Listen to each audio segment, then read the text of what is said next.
Salut, c'est DeFantasio974, plus connu sous le nom de Fanta, et bienvenue sur Crypto News France. Aujourd'hui, dans le guide du nouvel investisseur dans le Bitcoin, l'Ethereum et les crypto-monnaies, bien sûr, je les mets par ordre d'importance. Nous allons parler d'une catégorie particulière de coins, donc de petits jetons, de pièces numériques. Que l'on appelle des shitcoins, exactement comme celle-ci. Non, elle est encore notre référence, ne parlons pas mal, tout va bien. Donc en fait, je voulais vous donner quelques astuces. Alors, c'est pas évident, on parle souvent de shitcoin et surtout on parle aussi des gens qui vont all-in sur un shitcoin, c'est-à-dire qui mettent tout sur un shitcoin et c'est là qu'ils en fait, ils font des grosses conneries et qui perdent. Le shitcoin, c'est le merde-coin. C'est l'escroquerie globalement, ou alors le projet qui se finit mal, qui est abandonné, le projet mort. Ça peut être aussi le projet qui a eu beaucoup de succès, mais trop, donc ils sont partis avec la caisse. Donc on va essayer un petit peu, je vais vous donner un petit peu des critères que moi j'utilise avant un investissement pour envisager le degré de risque et la mise que je peux faire dessus. Je vous rappelle que parmi les règles que je vous ai données de l'investissement dans la gestion du risque, c'était maximum 5% par mise, mais je pense que dans le cadre d'un shitcoin avéré, il faille descendre à 1%, voire 2%. Voilà. Pourquoi ne pas complètement les oublier? Parce que l'analyse technique parfois suffit à elle-même et quand vous ferez les recherches que je vais faire, les amis, vous verrez vous-même que oui, je suis à fond sur Dash. Sérieusement, s'il y en a un qui va monter aujourd'hui, je ne sais pas si vous regardez cette vidéo, mais personnellement, c'est Dash, en tout cas, en ce qui me concerne. Oui, donc en fait, le shitcoin, ça peut fonctionner. Ça veut dire qu'à partir du moment où on a un setup qui fonctionne, que le coin soit mort ou pas mort, il risque, il y a de fortes probabilités que disons que l'analyse technique ait raison et nous met dans des situations fortement bénéficiaires, malgré le fait que ça soit un shitcoin. Donc le shitcoin, pourquoi on l'identifie si en fait il n'y a pas de problème et qu'on peut gagner des sous avec? C'est tout simplement on ne peut pas envisager un investissement long terme dessus, parce qu'au moment où c'est officiel et que tout le monde est au courant que c'est un shitcoin, que les mecs se sont barrés avec la caisse, qu'il n'y a plus de nouvelles machin et tout, le cours s'effondre et c'est à ce moment précisément que votre mise passe à zéro. Voilà. Soit le cours s'effondre, soit il n'y a plus de mineurs dessus, et dans ce cas-là, il n'y a plus moyen de les envoyer dans vos porte-monnaies, soit c'est délisté de vos exchanges préférés, ça retrouve dans des exchanges un petit peu merdiques à la Yobit. Il faut dire ce qui est, parce que Yobit accepte tout, tous les shitcoins, les Le Pen coin, les Macron coin, les canards VC coin, il y a tout ce que tu veux coin. Il y aura peut-être un Crypto News France coin, un CNF coin, j'aimerais bien moi pour payer un petit peu des petites options, on en profite tandis qu'elle vaut rien là au début de la chaîne, et en fait on pourrait faire un truc inversement proportionnel à la chaîne ou au nombre d'abonnés et ça deviendrait un truc dingue, je sais pas ce qu'on peut faire. Toujours est-il que des shitcoins il y en a. Et il y en a un paquet. Alors comment on l'identifie? On l'identifie tout simplement avec une recherche suivante. Donc déjà, je vais vous parler d'un shitcoin, je ne sais plus si c'est NAV ou NOTE. Alors en fait, c'est pas un shitcoin NAV. NAV ou NOTE, on va aller chercher ça sur Poloniex, il doit être un petit peu plus long. Voilà, ça doit pas être celui-là. Et NOTE, qui s'est effondré à un moment. Voilà, tout à fait. Voilà. En fait, si tu veux, celui-là, il est particulier. On est typiquement dans le cadre d'un shitcoin. Enfin, dans le cadre d'un coin qui est voué à disparaître. Parce qu'en fait, si vous voulez, note, quand on regarde le graphique, en fait, on voit ce qui est en train de se passer. Donc, on a un genre d'hygiaphone. Donc, techniquement, ce modèle pourrait nous indiquer un bénéfice potentiel. Voilà. Pourquoi je vous en parle de celui-là, c'est que je vous invite à le suivre, et c'est là où on verra un peu la force de l'analyse technique, c'est que Note, quand il a pompé ici, si je me plante pas, à moins que je confonde avec Nav, sur Twitter, un des mecs disait mais je comprends pas pourquoi ça augmente, parce qu'en fait le développeur est mort et qu'en fait le projet a été abandonné. Et ça a provoqué normalement une chute quand même importante du cours, même très importante. C'est peut-être cette chute-là. Attends, je vérifie si c'est pas Nav. En tout cas, il y en a un des deux, Nav et Note, parce que les deux me font penser à un bateau. C'est peut-être lui. C'est peut-être lui. Je sais pas. Oui, c'est peut-être ça. J'en sais rien. Ouais, c'est un petit peu trop gros. Bah, on va le chercher. Alors, Nav, Twitter. Navcoin. On va voir si c'est celui-là. Donc, d'abord, une petite recherche. Twitter, vous faites le nom de votre coin. Vous mettez coin derrière. Et puis, vous regardez s'ils ont un Twitter. Si vous voyez des choses relativement récentes qui ont été tweetées, déjà, vous savez qu'ils ont un community manager, que le projet n'a pas été abandonné.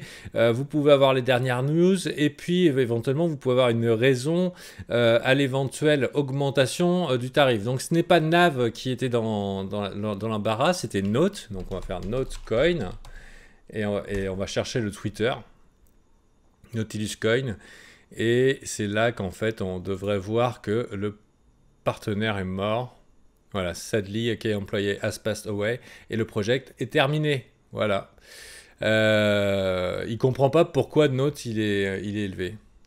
Donc en fait, si vous voulez, c'est que Note, il a complètement pompé un truc de malade en pleine simplement l'analyse technique, le truc, et en fait, et il comprenait pas, le gars est mort. Le gars est mort. Donc la question c'est, est-ce que, vu que le truc est toujours listé sur Poloniex, est-ce qu'on va le voir faire dans l'ignorance la plus complète, parce que les gens ne se renseignent pas. Est-ce qu'on va le voir monter jusque-là? C'est très possible. Moi, personnellement, je mettrais bien 10 balles ou 100 balles là-dedans. Hein. Même si le truc est mort. En tout cas, c'est important de savoir que le shitcoin, c'est juste pour le long terme. À partir du moment où ils vont s'en rendre compte qu'il n'y aura plus rien, et ben la valeur partira à zéro. Donc c'est important quand vous voyez un coin descendre vraiment fort, de vous dire, est-ce que c'est parce qu'il est délisté quelque part? C'est très possible, hein. On peut aller voir sur Poloniex, vous allez voir, ils font souvent des... Et en plus, mais c'est des salopards. C'est que vous pouvez regarder sur Poloniex les coins qui vont être délistés bientôt. Par exemple, là, ils ne sont pas annoncés. Je vais voir s'il y a plus de... Si on regardait dans les notices avant, ils peuvent vous annoncer la disparition de coins sur le marché. Si vous nous rejoignez aussi sur Telegram, vous verrez un canal qui s'appelle Bot Coins and Exchange, voilà, et qui dit les coins qui ne sont plus valables ou disponibles ou indisponibles, qu'est-ce qu'on peut retirer, pas retirer selon la place de marché. Vous récupérez ce lien en venant sur notre Telegram. Je vous donnerai l'accès à cette liste qui vous fera des alertes. Donc important de voir s'il y a un délistage ou pas, et aussi ce qui peut être intéressant, market, merde, c'est comment, cap, coin, market cap, coin market cap, ok. C'est important aussi quand vous achetez vos coins de vous assurer qu'ils soient dans plusieurs exchanges. Des exchanges, des marchés, il y en a 3912 et il y en aura de plus en plus. Parmi eux, il y a forcément des escroqueries ou certains qui vont se faire pirater ou qui vont vous arnaquer. Là n'est pas la question. La question, c'est que si vous voyez dans les tendances ceux qui ont gagné énormément, je vais regarder sur les 7 jours, il y en a même 350%. Jamais entendu parler de Blitzcash, putain. C'est quoi? C'est peut-être un truc génial. L'important, c'est d'aller sur CoinMarketCap, vous cliquez sur Blitzcash et vous regardez le nombre de marchés qui le listent. Donc déjà, il y a Bittrex et PostWallet. Par contre, PostWallet, vous voyez, seulement 25 $ en volume. Pour l'instant, je dirais que Blitz peut paraître un petit peu dangereux. Voilà.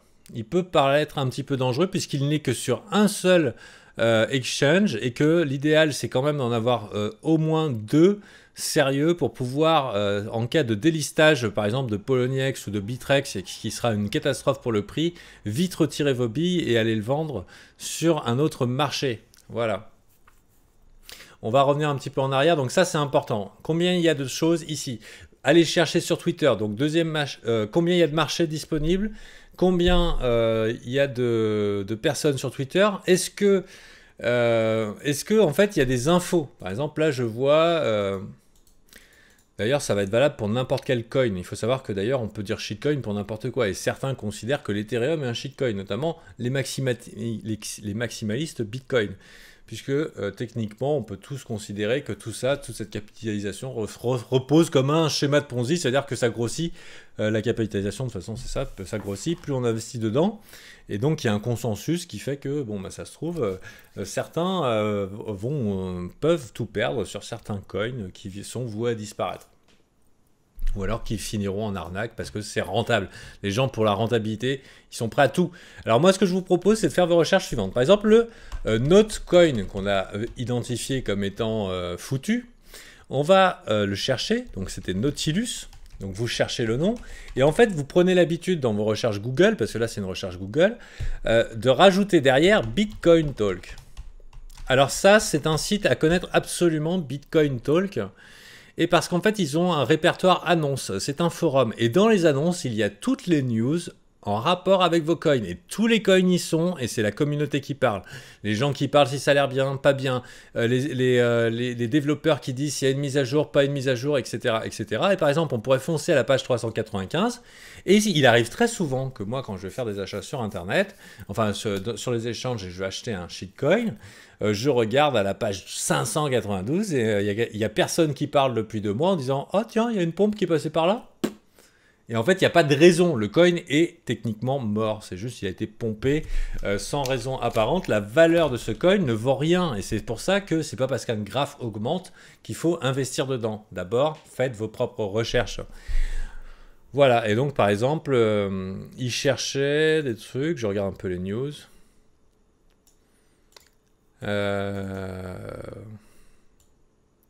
Ouais, c'est un scammer et tout le monde le sait. Regarde la blockchain note, machin et tout. Donc effectivement, ça peut débattre et je vous invite quand même à aller chercher là-dedans. Alors c'est sûr que pour les anglophobes, entre guillemets, je vous dirais que c'est un handicap dans vos investissements. C'est un handicap parce que je vous prémâcherai pas tout le boulot et malheureusement, vous n'aurez jamais accès à une liste exhaustive de toutes les informations en rapport avec les crypto-monnaies. Donc une simple recherche, ne serait-ce que Twitter, voir s'il y a des tweets récents. Regardez sur Bitcoin Talk et vous mettez le nom de votre coin pour avoir le truc. Et aussi combien d'exchanges disponibles. Ça aussi, attention, 22 heures. Dans 22 heures. Combien de marchés disponibles sur Cap Market Coin. Comment s'appelle ce Cap Coin Market Cap. Voilà. Et on regarde par exemple Ethereum et on va voir combien de marchés disponibles. Voilà. Et là, l'Ethereum, avant qu'il disparaisse complètement et qu'on soit arnaqué, parce que ça arrive que Poloniex fasse pomper volontairement des coins et puis les annonce comme délistés le lendemain. C'est-à-dire qu'ils te laissent une semaine. Mais en gros, les gens, ils ont acheté au sommet du truc et en fait, ils se font enculer sévère. Voilà. Bienvenue à Cryptoland, bienvenue à Cryptopia et je vous souhaite de trade safe et de vous en sortir dans ce monde étonnant et fascinant et passionnant. Et vous êtes extrêmement nombreux à le suivre sur la chaîne et j'espère que vous allez vous abonner encore plus, que vous allez passer le mot à vos amis. Bien sûr, enseignez-leur la prudence, la zone de rechargement, shitcoin or not shitcoin, la gestion du risque, maximum 5% par mise et avec ça, au fur et à mesure, on arrivera à faire un petit plan de survie pour monter jusqu'à la lune. Allez, bis, c'était Fanta.